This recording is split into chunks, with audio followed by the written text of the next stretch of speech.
Muito bem, meus irmãos, nós vamos iniciar a nossa escola bíblica dominical desse dia 13 de março de 2022, dando as boas-vindas a todos vocês e cumprimentando as pessoas que nos acompanham pelas mídias sociais. Nós estamos expondo aqui com vocês o livro de Salmos. O pastor Arival está expondo Êxodo e nós expondo Salmos. Iniciamos há 15 dias, tratando do Salmo 1 e fazendo uma breve introdução ao livro de Salmos, que é o mais longo livro da Bíblia, e é o livro que mais tempo se demorou para compô-lo, em torno de 1000 anos, para compor o livro de Salmos, porque você tem Salmo de Moisés, viveu 1500 anos antes de Cristo, e você tem Salmos pós-cativeiro babilônico.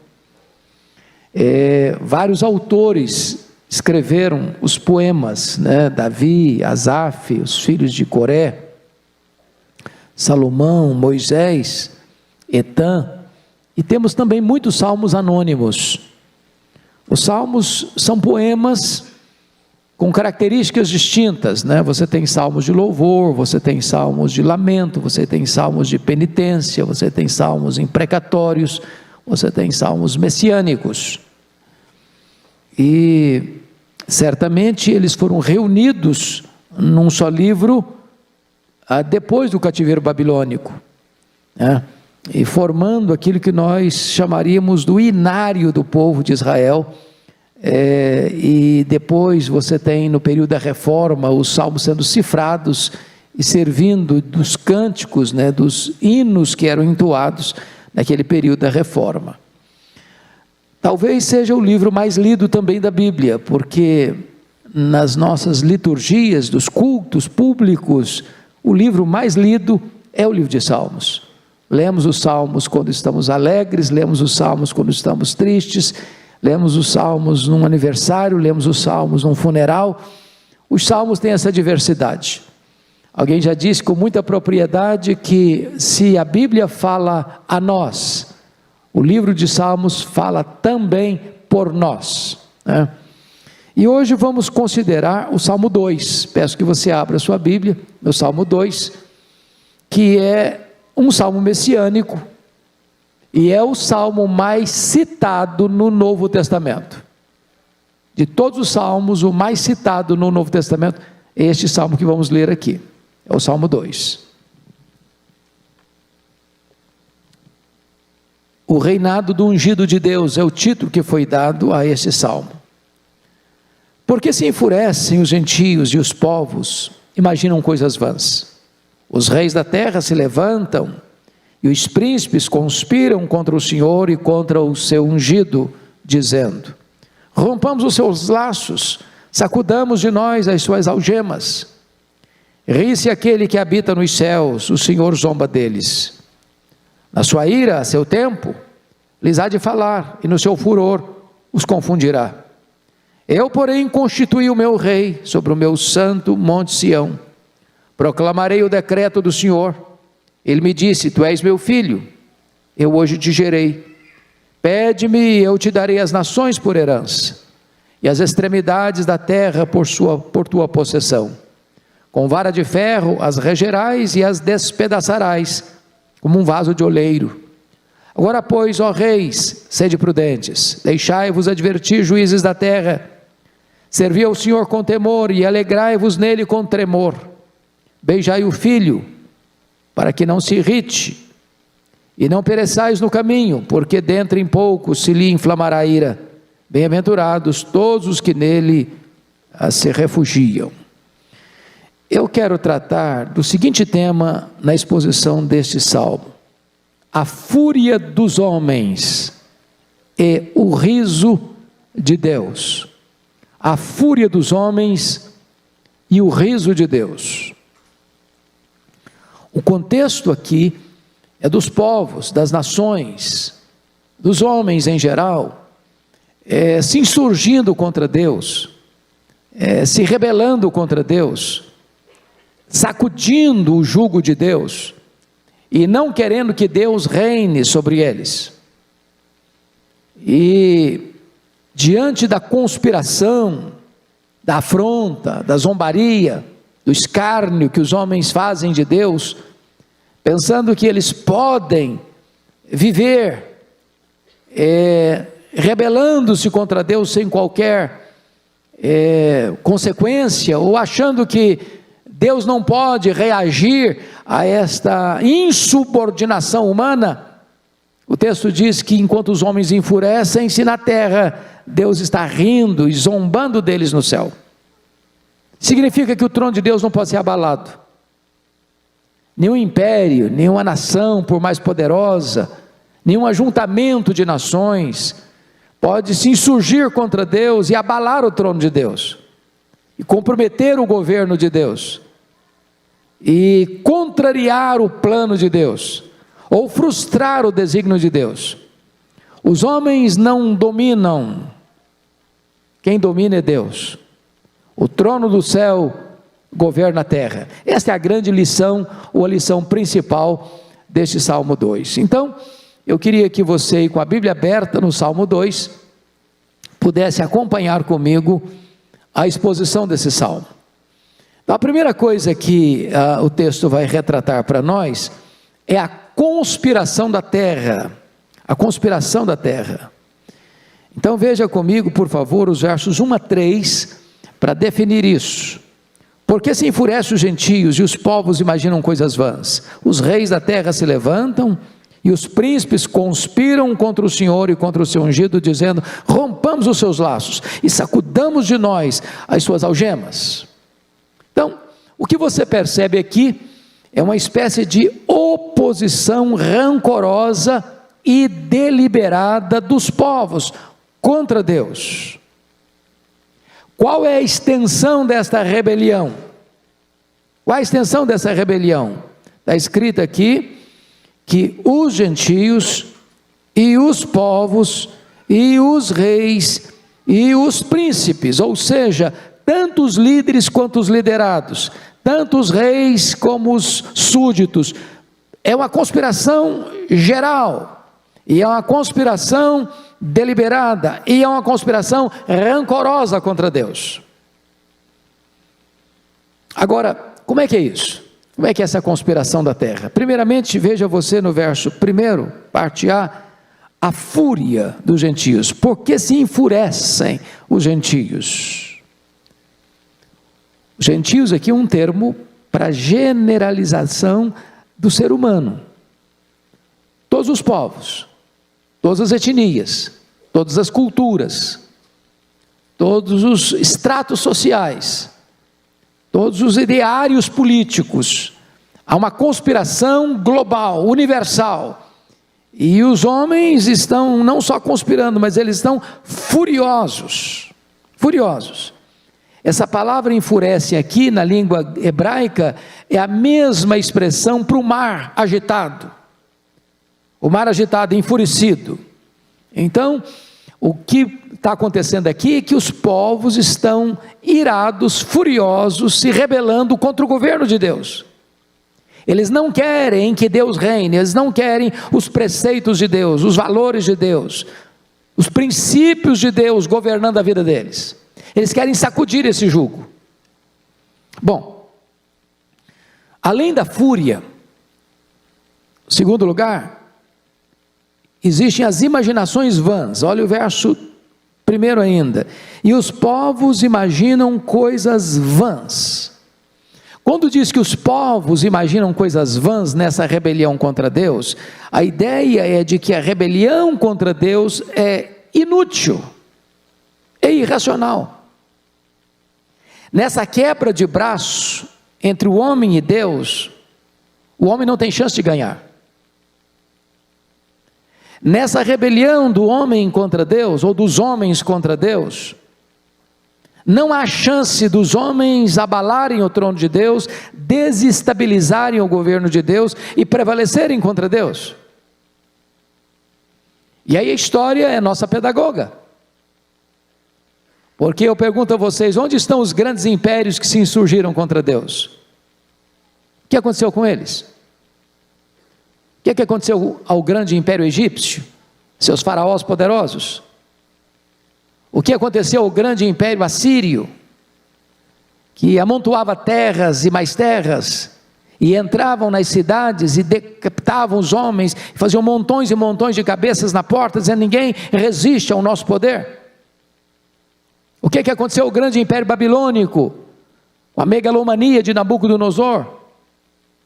O que aconteceu ao grande império medo-persa, que conquista o império babilônico? O que aconteceu ao grande império greco-macedônio, ceifando o grande líder Alexandre aos 33 anos de idade? O que aconteceu ao grande império romano, com seus Césares, que massacraram sobretudo o povo de Deus? Júlio César, César Augusto, Tibério César, Calígula, Cláudio, Nero, Tito Flávio, Domiciano, Marco Aurélio, Sétimo Severo, Décio, Diocleciano, todos ruíram. Então, o que o texto está querendo mostrar para nós, que aqueles que se levantam contra Deus, para conspirarem contra Deus, imaginam coisas vãs, porque levantam-se ideias, levantam-se filosofias, levantam-se ideologias, levantam-se pensamentos dos homens, e não, nós vamos desbancar Deus, como Richard Dawkins.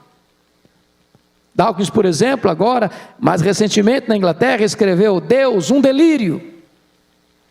Alguns se alarmaram: agora sim, vai desbancar Deus, vai desconstruir a fé cristã, vai jogar no pó do esquecimento o cristianismo. Onde está Richard Dawkins? Onde está o livro dele? Vira pó, vira poeira, cai no mar do esquecimento, e Deus continua no trono, e Deus continua reinando, e o povo de Deus continua avançando. Essa é a ideia aqui do texto. Mas em terceiro lugar, vejam vocês comigo, que além de Deus desbancar tudo aquilo que se levanta contra Ele, você viu, por exemplo, no século passado, 1917, o comunismo, na então União Soviética, que foi o responsável para a maior quantidade de mártires do cristianismo da história, nazismo alemão, fascismo italiano, e as ideologias todas, se não viraram, vão virar. Pode no esquecimento. Terceira, oposição aberta contra Deus e o seu Messias, no verso 2, olha aí comigo. Os reis da terra se levantam, e os príncipes conspiram contra o Senhor e contra o seu ungido. Aí você vai começar a perceber que a conspiração, ela tem endereço. Ela objetiva Deus e o seu ungido. E o contexto aqui, irmãos, é de disputa de governo. Quem manda? Quem controla? Quem determina os rumos? E aí os reis e os príncipes, os que governam, sejam eles de quaisquer nações, sejam eles de qualquer ideário político, sejam eles de qualquer vertente filosófica, não importa, os reis e os príncipes se levantam, e se levantam contra Deus e contra o seu ungido. Não é uma motinação temporária, é uma conspiração deliberada. E se você ler a história, você vai perceber que ao longo dos milênios e dos séculos, essa foi a tentativa dos homens de desbancarem Deus, desde Babel. Vamos destroná-lo, vamos controlar a história, nós vamos mandar, a terra vai mandar no céu, o homem vai mandar em Deus, vamos destroná-lo. Essa foi a tentativa vã, ao longo dos séculos. Mas agora, você pode ainda perguntar, qual é a motivação dessa conspiração? Por favor, confira aí o verso de número 3, qual é a motivação? Rompamos os seus laços e sacudamos de nós as suas algemas. Aqui está o ponto. A conspiração contra Deus vem em virtude dos homens não aceitarem, ou não tolerarem, ou não quererem o governo de Deus sobre eles. Por que não? Porque o governo de Deus tem valores, tem princípios, tem balizas, tem certo, tem errado, tem luz, tem trevas, faz distinção entre o que é certo e o que é errado, o que é santo e o que é profano, o que é legítimo, o que é ilegítimo, o que é aceitável, o que é reprovável. As coisas estão claras, estão postas. A lei de Deus é perfeita. E os povos, e os príncipes, e os reis não querem que Deus governe sobre eles, porque ou você se submete ao senhorio de Deus, aos valores e aos princípios de Deus, ou você cria uma nova teologia para justificar seus erros. E nós estamos vivendo nessa sociedade que acelera, bota o pé no acelerador para se rebelar contra Deus e sacudir o jugo de Deus. Me permita retroceder um pouquinho na questão filosófica para explicar isso. Vocês se lembram do racionalismo francês, século XVII? Qual foi a base do racionalismo francês? A expressão de René Descartes: cogito ergo sum, penso logo existo. Então, na visão do racionalismo francês, a sua razão é o tribunal da verdade. Eu só aceito como verdade o que eu entendo. Se eu não entendo, não pode ser verdade. O grande problema é que o homem esqueceu-se que Deus não pode ser capturado, compreendido plenamente pela razão humana, porque o finito não pode compreender plenamente o infinito. E é por isso que foi um desastre quando tentaram jogar o racionalismo dentro da teologia. Nasceu aí o liberalismo teológico, porque a ideia é essa: bom, a Bíblia relata milagres, você não entende milagre, você não explica milagre. Há milagres que são fatos físicos e há milagres que são fatos históricos. O que é um físico? É aquilo que você tem que levar para um laboratório e provar por A mais B que esse fato acontece. Mas há fatos históricos, por exemplo, Jesus ressuscitou, não dá para levar esse fato para um laboratório e provar, é um fato histórico. Então o homem diz: não, o que eu não compreendo eu rejeito. Aí veio o iluminismo, que tentou afastar Deus da história. Você se lembra que até na Catedral de Notre Dame, por exemplo, que a Catedral Católica dedicada a Maria, foi dedicada a Deus, a razão. É a tentativa de banir o religioso, banir o sagrado. Agora o homem é a única realidade. Aí você vê o filósofo alemão Immanuel Kant, que diz o seguinte: até Kant os homens pensavam antiteticamente. Significa, se há é verdade, não há, não pode ser verdade. Luz não pode ser igual à treva. O certo não pode ser igual ao verdadeiro, ao errado. Aí Immanuel Kant escreve o livro A Crítica da Razão Pura e diz: não, há é verdade, não há também pode ser verdade. O que é isso? É a ditadura do relativismo. Nós estamos numa zona neutra, cinzenta, onde não tem certo e nem errado, ou não tem verdade nem mentira. Aí vem a pós-modernidade e diz que a verdade hoje, a vida está fincada num tripé: privacidade, pluralidade e secularização. O mundo é plural, a verdade é subjetiva. Você tem a sua verdade, eu tenho a minha. Acabou com a questão de princípios, de valores. É a forma filosófica do homem tentar sacudir este jugo. É o que está escrito aí no verso de número 3: rompamos os seus laços, sacudamos de nós as suas algemas. Não, eu não quero esse princípio, eu não quero esse valor sobre mim, eu não quero esse negócio de que isso aqui é certo, isso aqui é errado. Quem decide se é certo ou errado sou eu sou o padrão, a verdade é subjetiva, o mundo é plural, cada um tem sua ideia, cada um tem sua crença, cada um tem seus valores. Os valores de Deus não servem para nós criamos os nossos próprios valores. Isso está nas cortes, isso está nos parlamentos, isso está na imprensa, isso está na literatura, isso está no teatro, isso está no ideário humano.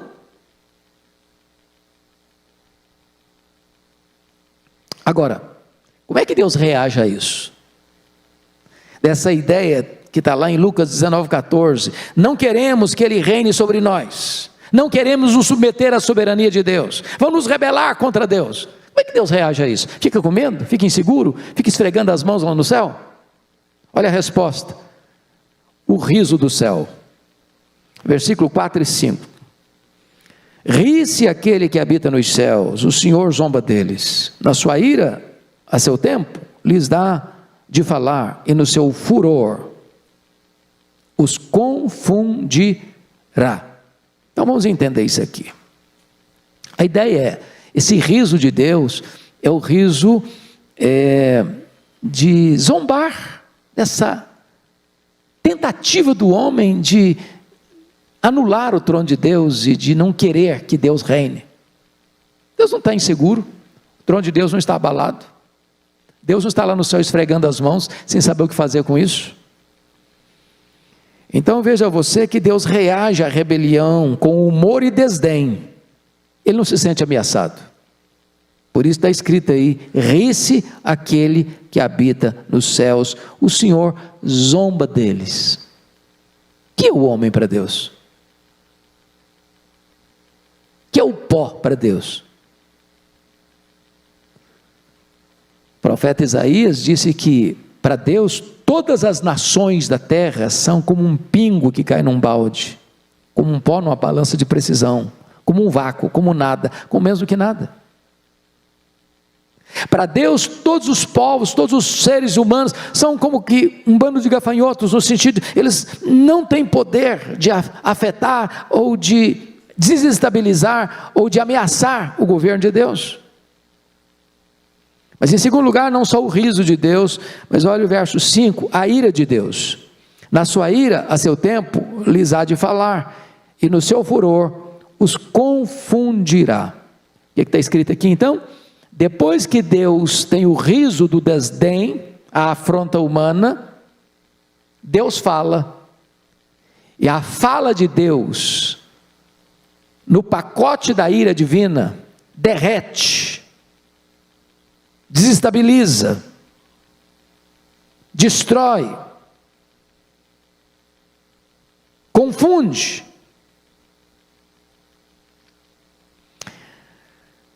A ideia aqui, irmãos, é que Deus como que vai dando corda. A punição de Deus nunca é na hora. O via de regra não é na hora. A pessoa não comete um erro agora e ele já é pá! Cometeu, derruba o cara. Deus vai dando corda. Vai dando corda. Vai dando corda. Depois Deus puxa a corda. Você se lembra lá de Abacuque, capítulo 1? Quando a Babilônia veio para dominar Jerusalém, Deus levantou os caldeus para disciplinar o seu povo. Só que os caldeus, ao entrarem em Jerusalém, queimarem a cidade, destruírem o templo, levarem os vasos sagrados, levar o povo cativo, massacrar a cidade, rasgar o ventre das grávidas, pisar jovens, crianças, velhos. Diz o texto lá, que eles acharam que estavam fazendo isso porque eles tinham o poder. E eles olharam para o poder deles como se fosse o Deus deles. Ou seja, Deus dá corda, Deus dá corda, Deus dá corda. E o homem acha que é o tal. E acha que ele tem o poder. E acha que ninguém pode com ele. Até o momento que o texto nos diz, no versículo de número 5, na sua ira, a seu tempo. Deus tem o tempo dele, de reagir à afronta humana, lhes há de falar, e no seu furor os confundirá,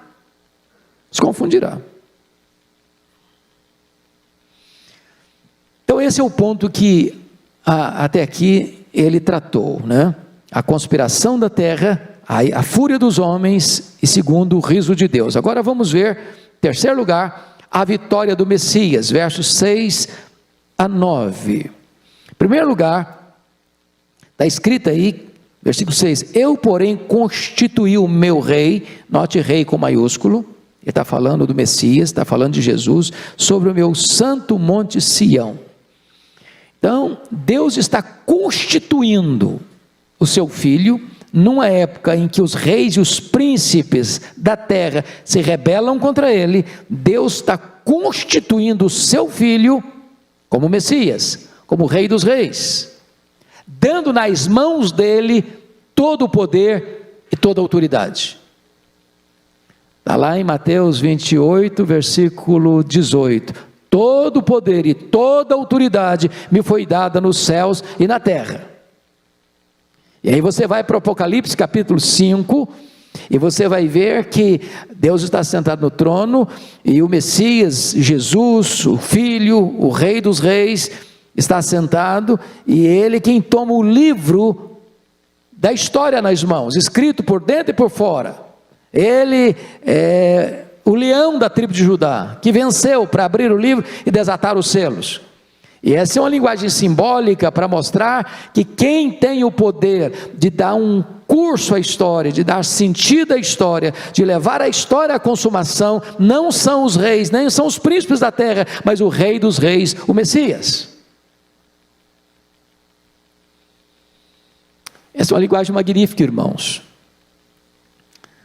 porque se você percebe o que está acontecendo, os selos que vão ser abertos, são 7 selos, e na medida que os selos vão sendo abertos, os fatos vão acontecendo na história, as guerras, as fomes, as epidemias, a morte, e depois esse mundo que vem perseguindo a igreja com tanta fúria, vai receber o troco, porque vem as 7 trombetas, que são os juízos de Deus, misturado com a misericórdia.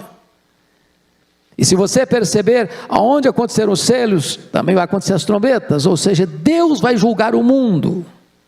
O Messias está no trono, o Messias governa. Isso prova para nós alguma coisa maravilhosa, que a história não está destinada à ruína, como alguém pensa pessimistamente, que a história é um caminhão sem freios ladeira abaixo. A história não é cíclica, como pensavam os gregos, a história é teleológica, ela tem um telos, ela tem um fim, ela tem uma consumação, e Jesus, o Rei dos Reis, o Messias, está sentado no trono, tem o livro da história nas mãos, e ele está conduzindo a história a essa consumação. Então vamos ver, em primeiro lugar, o reinado do Messias no verso 6. Eu, porém, constituí o meu rei sobre o meu santo monte Sião. Então, ele é aquele que está sentado, ele que tem as rédeas da história nas mãos, e ele está conduzindo a história à sua consumação. Se você perceber, no livro de Apocalipse, todos os inimigos que se levantaram contra ele, e está lá no capítulo 12, 13 e 14, o dragão, que é o diabo, a besta que surge do mar, que é o anticristo, a besta que surge da terra, que é o falso profeta. No capítulo 14, a grande Babilônia, que é o sistema político, econômico e religioso que se levanta contra Deus. Todos esses inimigos vão caindo. Capítulo 17, 18, cai a grande Babilônia. Capítulo 19, o anticristo e o falso profeta são lançados no lago do fogo. Capítulo 20, o diabo é lançado no lago do fogo. No capítulo 20, a morte é lançada no lago do fogo. No capítulo 20, todos aqueles cujos nomes não estão escritos no livro da vida são lançados no lago do fogo. E lá em 1 Coríntios 15, 25, diz que então Deus vai colocar todos os inimigos dele debaixo dos seus pés, para que ele seja tudo em todos. Esse é o ponto que a história está mostrando, irmãos. A história é governada pelo céu e não pela terra. O Messias é que tem o controle nas mãos. Segundo lugar, além do reinado do Messias, ele está falando agora da filiação do Messias no versículo 7. Olha aí comigo. Proclamarei o decreto do Senhor. Ele me disse: tu és meu filho, eu hoje te gerei. Veja você que Deus não faz consulta e Deus não discute, Ele decreta. Ele é o soberano. O reinado do Messias não é democrático, no sentido de que o homem que escolhe para ele reinar, não. Ele reina por um decreto divino. E quem é ele? Ele é o Filho eternamente gerado do Pai. Aqui está o grande mistério da encarnação. Isso significa que você e eu cremos num único Deus que subsiste em três pessoas: o Pai, o Filho e o Espírito Santo. Nós não somos unicistas. Nós cremos que o Pai não é o Filho não é o Pai, o Espírito Santo não é o Filho nem o Pai. São três pessoas distintas, porém da mesma substância, da mesma essência, tendo a mesma natureza, os mesmos atributos, realizando as mesmas obras. E aqui o Filho é exatamente o Deus que se faz homem, que se encarna. Que Atanásio, que venceu as teses heréticas de Ario lá em 325 em Nicéia, escrevendo sobre a encarnação, diz que é o maior mistério do cristianismo. Aquele que nem os céus dos céus pode contê-lo, que é transcendente, é uma palavra técnica, ele é transcendente, ou seja, ele é maior que tudo que existe. E se o nosso universo tem mais de 93 bilhões de anos-luz de diâmetro, ele é maior que isso. E agora diz a Bíblia, lá em Filipenses 2,6, que ele a si mesmo se esvaziou, a ponto de se transformar num zigoto, num embrião, num feto, num bebê, que nasce de uma virgem enfaixada em panos, deitado numa manjedoura.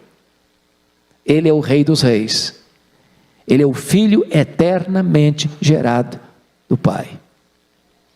Mas depois de falar da filiação do Messias, em terceiro lugar vai falar da herança do Messias no verso 8, confira aí comigo. Pede-me e eu te darei as nações por herança, e as extremidades da terra por tua possessão. O que está sendo dito aqui? O que está sendo dito aqui é o seguinte: você e eu, todos aqueles que creem no Senhor Jesus, que compõem a igreja do Deus vivo, a coluna e baluarte da verdade, todos nós somos um presente do Deus Pai ao Deus Filho.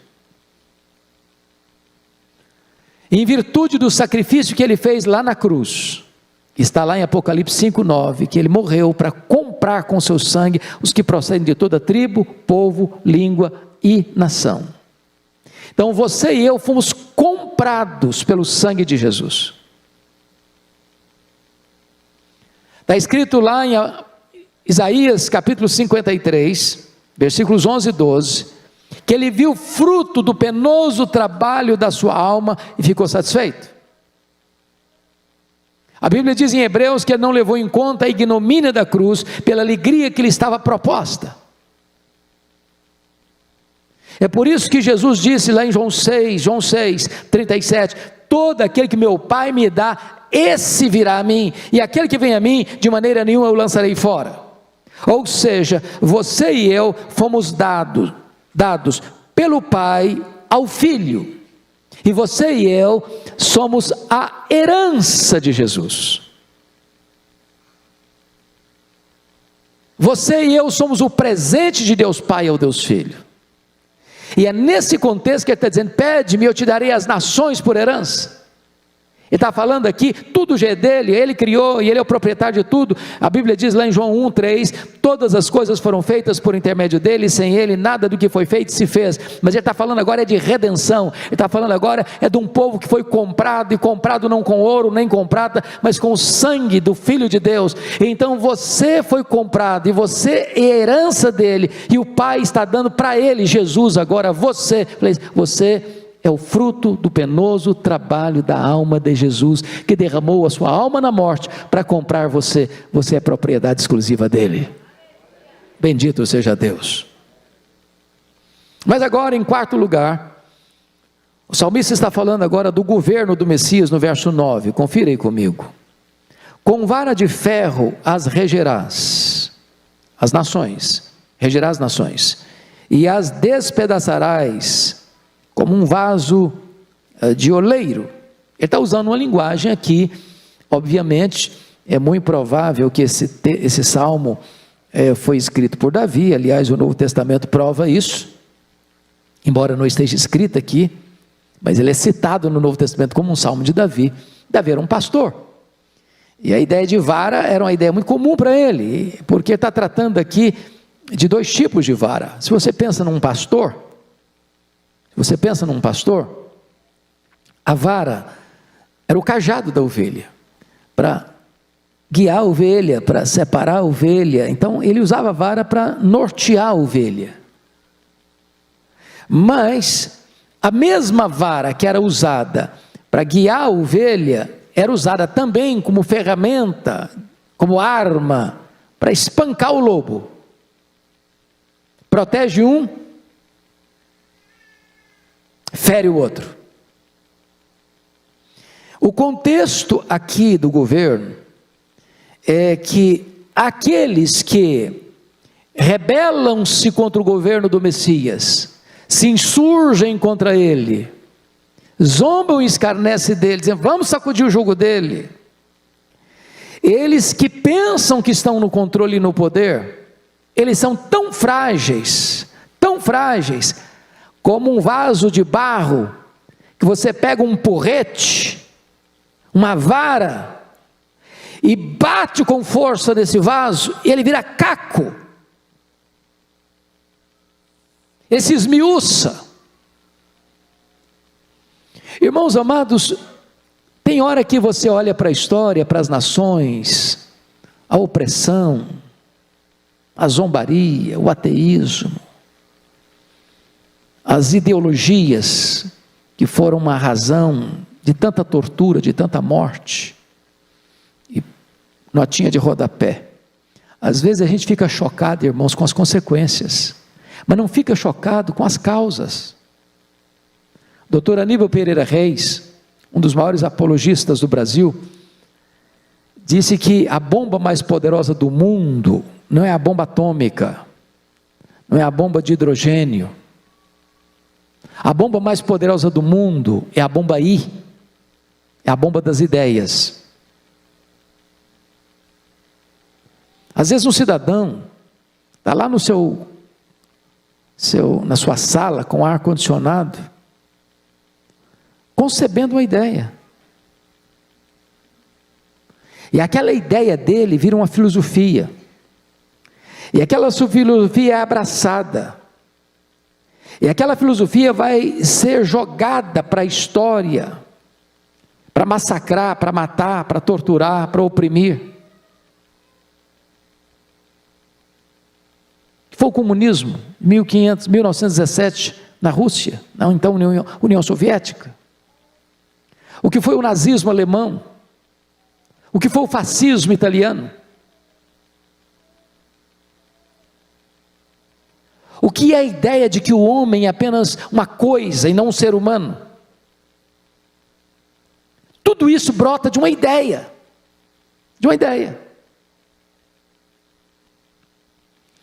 Então, os homens chegam um momento em que eles querem dizer: Deus é um delírio, e se insurgem, que proíbem você crer, manipulando, controlando, castrando você, religiosamente falando, para você não ter liberdade de expressão, e acham que podem se insurgir contra Deus e prevalecer. E aí o texto está dizendo, no versículo 9, exatamente isso: com vara de ferro as rangerás e as despedaçarás, como um vaso de oleiro. Um vaso não pode resistir à pancada de uma vara, assim como os povos não podem resistir à soberania do governo divino. Deus está dando corda, mas no tempo dele, ele vai levar as nações a juízo. É o que está escrito lá em Mateus 25, 31. Quando ele vier na sua majestade e glória, então vai se sentar no trono e vai julgar as nações.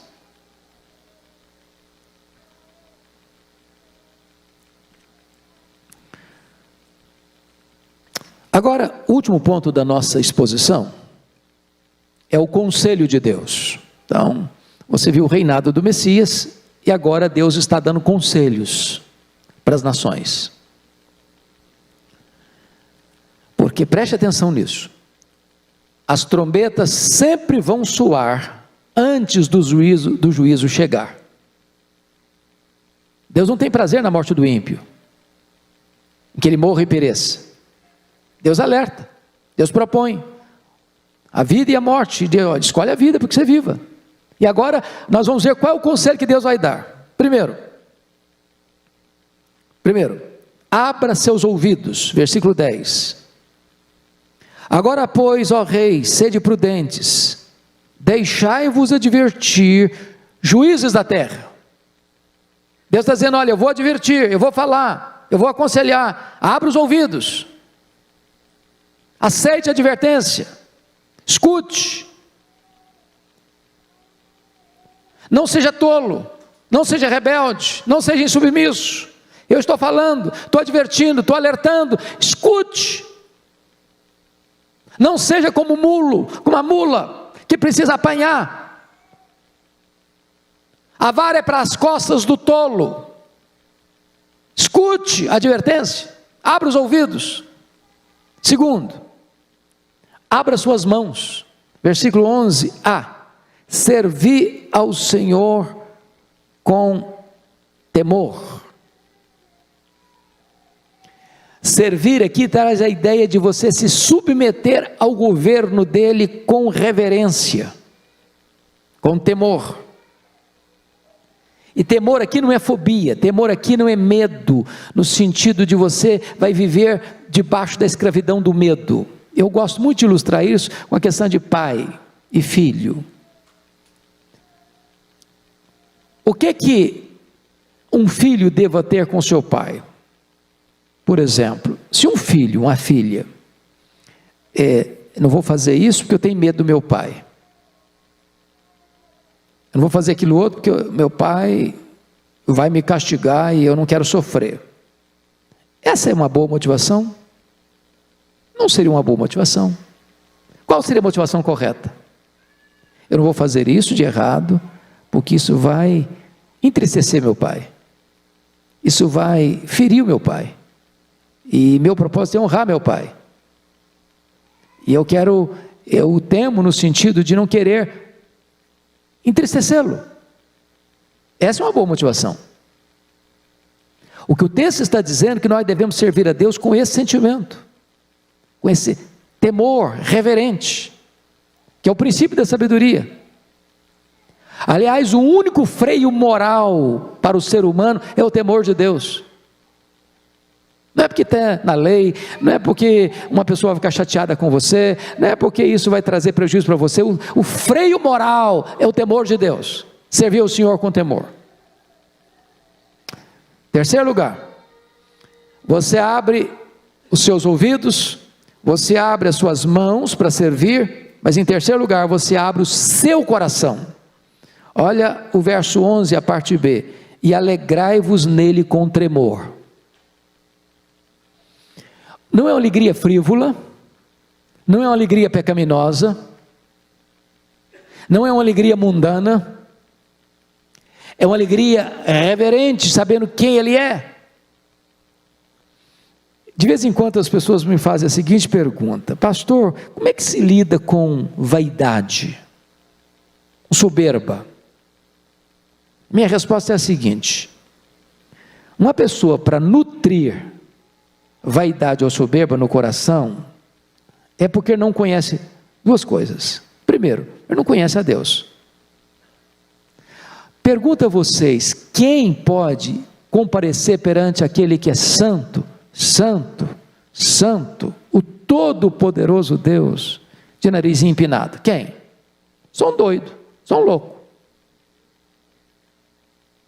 Se os próprios serafins cobrem o rosto na presença dele, quem vai comparecer lá de peito estufado? Só um louco. Mas segundo, só mantém soberba no coração quem não se conhece. Você tem noção de quão pecador você é? Porque se você acha que você está com a bola cheia, você não se conhece ainda. Hoje nós pregamos aqui no culto das 8, e o profeta Isaías diz que o melhor de nós, as nossas justiças aos olhos de Deus não passam de trapos. Todas as pessoas que tiveram um encontro com Deus reconheceram o seu pecado. Por exemplo, Jó disse: Senhor, eu te conheci só de ouvir, mas agora os meus olhos te veem, por isso eu me abomino no pó e na cinza. Por isso, quando Pedro tem um encontro com Jesus lá no mar da Galileia, diz: afasta de mim, Senhor, eu sou um pecador. É por isso que Paulo diz: ai de mim, miserável homem que eu sou, quem me livrará do corpo desta morte? Foi por isso que João, lá na ilha de Patmos, ao ter uma visão do Cristo da glória, ele caiu como morto aos seus pés. Não dá para você conhecer a Deus e conhecer você mesmo e ficar com o nariz empinado. Não dá. Então, essa alegria é uma alegria com tremor, com reverência. Mas finalmente, último lugar, abra seus lábios, versículo 12, beijai o filho, para que se não irrite, e não pereçais no caminho, porque dentro em pouco se lhe inflamará a ira. Bem-aventurados todos os que nele se refugiam. Essa expressão não é muito comum para nós, beijai o filho. A ideia aqui de beijar o filho é o pai aconselhando as nações, é a seguinte: incline-se ao filho, que é o rei dos reis, submeta-se a ele, reconheça-o como rei dos reis, sujeite-se a ele, seja um súdito do reino dele, não se rebele contra ele, porque quem se rebelar contra ele, vai enfrentar sua ira. Aqueles que se levantam contra o filho, enfrentarão a sua ira. E talvez você pudesse ler comigo, para a gente fechar, o que acontecerá com aqueles que se rebelaram contra o filho. Abra aí Isaías, em Apocalipse capítulo 6, e eu fecho aqui para encerrar. Apocalipse 6, 12 a 17. O que vai acontecer àqueles que não beijaram o filho, aqueles que não reconheceram o reinado do filho, aqueles que não se submeteram ao governo do filho, não se renderam a ele? O que vai acontecer? Olha ali, olha a descrição de Apocalipse 6, 12 a 17. Você pode ficar em pé comigo para a gente ler? Vamos lá? Fique em pé e vamos ler juntos a uma só voz. Esses versos 12 a 17, todos juntos comigo. Vi quando o cordeiro abriu o sexto selo, e sobreveio grande terremoto. O sol se tornou negro como saco de crina, a lua toda como sangue. As estrelas do céu caíram pela terra, como a figueira, quando abalada por vento forte, deixa cair os seus figos verdes. E o céu recolheu-se, como um pergaminho, quando se enrola. Então todos os montes e ilhas foram movidos dos seus lugares. Os reis da terra, os grandes, os comandantes, os ricos, os poderosos, e todo escravo, e todo livre se esconderam nas cavernas e nos penhascos dos montes, e disseram aos montes e aos rochedos: caí sobre nós, e escondei-nos da face daquele que se assenta no trono e da ira do cordeiro, porque chegou o grande dia da ira deles, e quem é que pode suster-se? Beijai o filho, enquanto é tempo, submeta-se a Jesus, renda-se a ele, reconheça-o que ele é o Rei dos Reis e o Senhor dos Senhores. Concluindo no Salmo 1, que abordamos da última feita, o ímpio é considerado como palha dispersa para o fogo. No Salmo 2, o ímpio é feito em pedaços, como um vaso de oleiro. Que decisão você vai tomar? Rebelar-se contra o filho? Ou beijá-lo e recebê-lo nesta manhã como seu Deus, como seu Salvador? A decisão é sua, intransferivelmente sua, e o tempo para decidir é hoje. Vamos orar. Senhor Deus, nós te agradecemos pela tua palavra, viva, poderosa, rica, esclarecedora. Pedimos-te que tu nos dês o teu Espírito, iluminando a nossa mente e o nosso coração, para compreendermos a tua palavra, para reconhecermos que em tempos de tantas convulsões sociais, econômicas, políticas, ideológicas, neste mundo, tu estás no trono, e o teu trono não é abalado nem ameaçado. Rendemos-te graças porque a história não está à deriva, apesar das loucuras dos homens, mas tu hás de conduzi-la a uma consumação final. Rendemos-te graças porque Jesus é o Rei dos Reis e é o Senhor dos Senhores. E nesta manhã nós queremos beijá-lo, reconhecer que Ele é o nosso Senhor, o Rei da nossa vida. Obrigado por esta igreja, obrigado pelo povo aqui presente nesta manhã, que a tua bênção nos acompanhe, em nome de Jesus. Amém. Deus abençoe vocês.